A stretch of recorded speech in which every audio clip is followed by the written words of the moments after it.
நீங்க நம்ம வீடியோஸ பார்க்கும்போதே தெரியும். வியூஸ் ரொம்ப கம்மியா தான் போய்க்கிட்டு இருக்கு.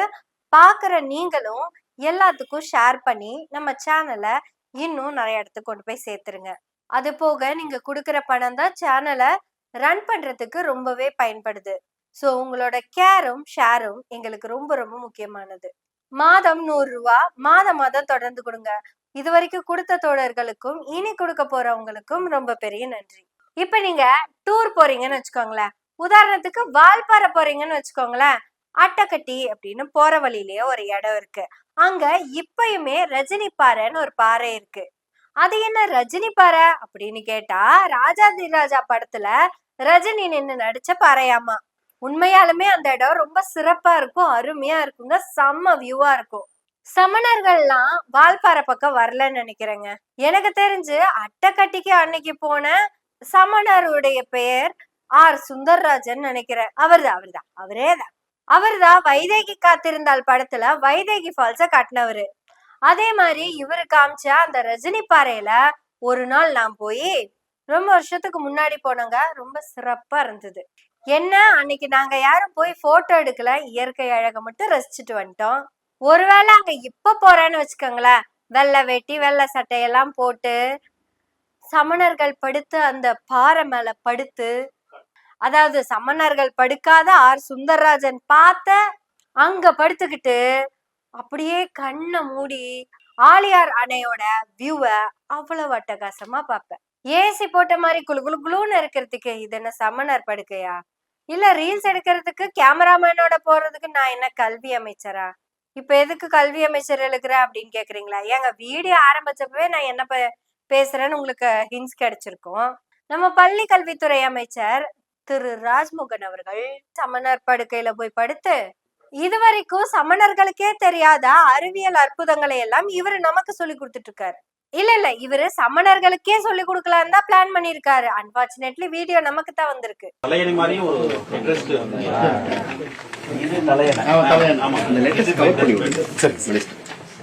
கொஞ்சம் முன்னாடி தெரியுதா?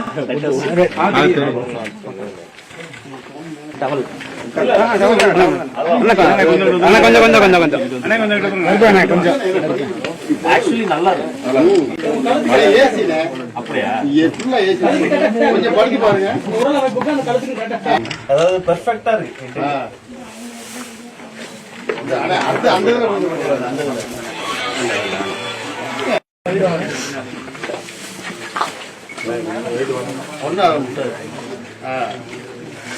ஒவ்வொரு ஆங்கில இருந்து ஒரு அங்க வானத்தை ஒவ்வொரு நட்சத்திர கணிக்கலாம்.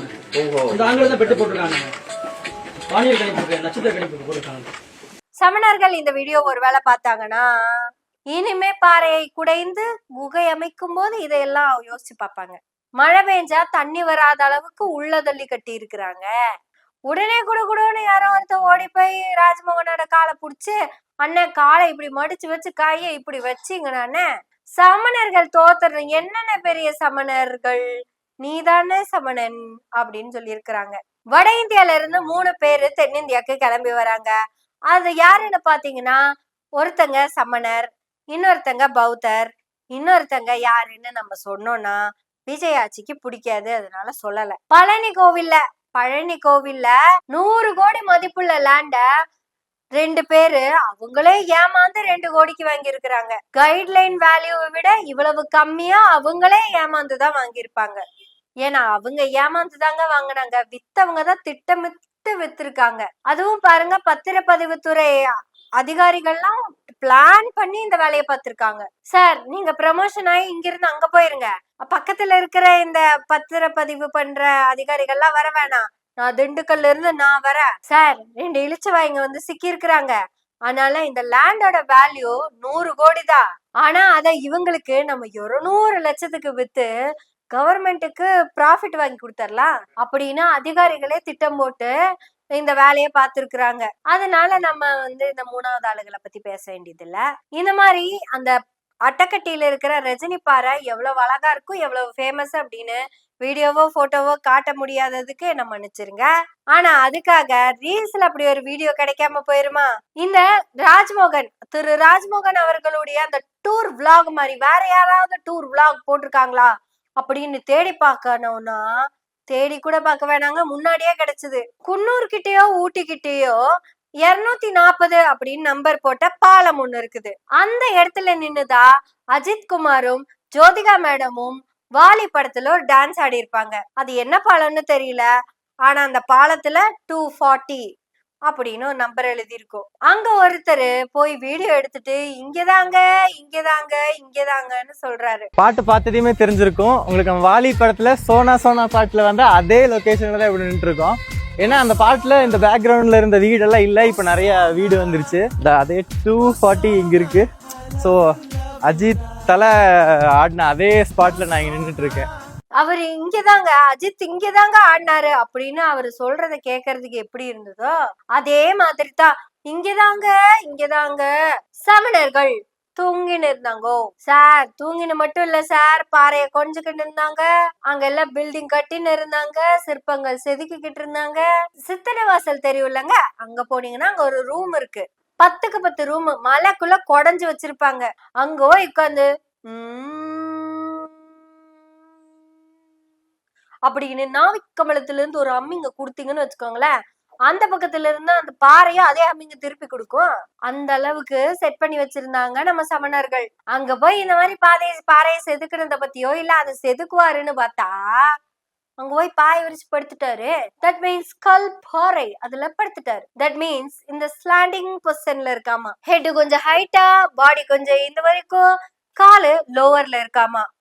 என்ன ஒரு கண்டுபிடிப்பு பாருங்களேன். சமணர் குகையில் ஒரு கல்வி அமைச்சர் 240 நம்பர் எழுதி இருக்கிற அந்த பாலத்துக்கு கீழே ஒரு இன்ஃபுளுசர். ரீல்ஸ் ரீல்ஸ் ரீல்ஸ் எல்லாமே ரீல்ஸ். இப்போ ஆரம்போக்க பார்த்தா தமிழ்நாடுங்கிற பேரை மாத்திட்டு ரீல் நாடுன்னு மாத்திரலாம் போல இருக்கு.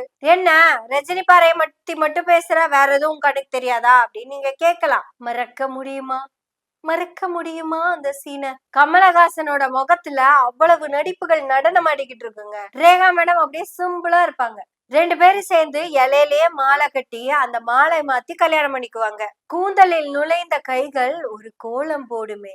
என்ன சத்தம் இந்த நேரம்? குயிலின் ஒலியா, நதியின் ஒலியா? கன்னத்தில் முத்தத்தின் ஈரம் இன்னும் காயவில்லை. கண்களில் ஏன் இந்த கண்ணீர்? அது யாராலோ? கூந்தலில் நுழைந்த கைகள் அதில் கோலம் போடுது, தன்னிலை மறந்த பெண்மை அது தாங்காதோ அப்படின்னு சொல்லிக்கிட்டு அதிரப்பள்ளி ஃபால்ஸ்ல இருந்து 2 பேருக்கு துபக்கிட்டின்னு கீழே விழுந்துருவாங்க.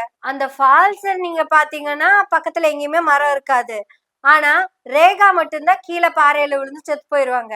இவர் எந்த மரத்தை கிட்ட மாட்டினாரு அப்படிங்கறது நமக்கு தெரியல. ஹேங்கர்ல சட்டையை தூக்கி மாட்டின மாதிரி இவர் மட்டும் தொங்கின்னு இருப்பாரு. அப்ப வந்து காக்கா அவர் 2 கண்ணையும் கடிச்சு எடுத்துட்டு போயிரும். இது புன்னகை மன்னன்ல வராது, கவுண்டமணி வேற படத்துல நக்கல் பண்ணிருப்பாரு. இப்படி ரஜினி பாறை, புன்னகை மன்னன் ஃபால்ஸ், அஜித் குமார் 240வது பாலம், இந்த மாதிரி தமிழ்நாடு முழுக்க ஷூட்டிங் ஸ்பாட்ஸ் நிறையவே இருக்கும். இது வரைக்கும் சமண படுக்கையில போய் யாருமே ஷூட்டிங் எடுத்தது இல்லைன்னு நினைக்கிறேன். நான் பார்த்த வரைக்கும் எடுத்தது இல்ல. யாராவது பாத்துருந்தீங்கன்னா அதை கமெண்ட் பண்ணுங்க. நம்ம தப்புனா திருத்திக்குவோம், ஏன்னா தப்பு பண்ணிதான் கத்துக்க முடியும். ஆனா இப்போ ஒருத்தர் ஒரு ஸ்மால் ரீல்ஸ் ஒன்னு எடுத்திருக்கிறாரு. திரு ராஜ்மோகன் அவர்களுடைய ரீல்ஸ் தான் இன்னைக்கு நம்ம யாருக்குமே காண கிடைக்காத காட்சியா இருக்கு. இவர் ஒருவேளை அமைச்சரா இல்லாம வெறும் ராஜ்மோகனா, புச்சட்டி ராஜ்மோகனா போயிருந்தாருன்னு வச்சுக்கோங்களேன், என்ன பேசியிருப்பாரு தெரியுமா? உடலில் இது இடையில் இருப்பதால் இது இடை, இடையோடு தொட்டு கொண்டிருப்பதால் இது தொடை, கீழே விழும்போது முட்டு கொடுப்பதால் இது முட்டி, வா இரு வயிறு, நாம் உண்ணும் உணவு வந்து இருப்பதால் வா இரு வயிறு. ஐயோ, சமண படுக்கைய பேசுறவன் சம்மந்தம் இல்லாம பேசிட்டேன், மன்னிச்சிருங்க. ஹாய் காய்ஸ், நம்ம இன்னைக்கு வந்திருக்கிறது ஏதோ ஒரு காலத்துல சமணர்கள் செஞ்சு வச்ச இந்த சமண குகைக்குள்ளதான். யோசிச்சு பாருங்க, அன்னைக்கு இவங்க கிட்ட ஜேசிபி இருந்திருக்காது, ட்ரில்லிங் மிஷின் இருந்திருக்காது, கிரைண்டிங் மிஷின் எல்லாம் வச்சிருக்க மாட்டாங்க. எனக்கு தெரிஞ்சு வைரத்தாலேயே அறுக்கிற மாதிரி கல்லாலேயே அறுக்கிறதுக்கான ப்ராசஸ் பண்ணிருப்பாங்க. மேபி அவங்களோட கையே ஆயுதமா தான் அவங்க பயன்படுத்தி இருப்பாங்க. இப்படி அங்கிருந்து வந்த சமணர்கள் இங்கிருந்த மக்களுக்கு செய்த தொண்டு அப்படிங்கிறது அளப்பெரியது. வட இந்தியால இருந்து தென்னிந்தியாவுக்கு வந்த சமணர்களும் பௌத்தர்களும் இங்க இருக்கிற மக்களை கல்விக்கு வேண்டி தூண்டினாங்க. சோ இவங்க 2 பேரும் மக்களின் பக்கம் போனாங்க. ஒரே ஒரு குரூப் மட்டும்தான், அந்த 3வது குரூப் தான் மன்னர்களை நோக்கி போச்சு. அது வரைக்கும் மக்களால் மக்களுக்காக சொல்லப்பட்ட நீதி நூட்கள் எல்லாம் அதுக்கப்புறம் என்னவா மாறுச்சுன்னா மன்னன் எவ்வழியோ மக்களும் அவ்வழின்னு மாறுச்சு. சோ நம்ம இந்த சமண படுக்கைகள்ல கத்துக்கிறதுக்கு நிறைய இருக்குது நமக்கு. இத பத்தின ஃபுல் டீடைல்ஸ் நான் அடுத்த வீடியோல பேசுறேன். இப்போ இங்கேயோட இந்த வீடியோவை நிறுத்திட போறோம். இனி தொடரும். ராஜ்மோகனின் சமணர் படுக்கையின் விளாக் அப்படின்னு பட்டைய கிளப்பி பேசியிருப்பாரு.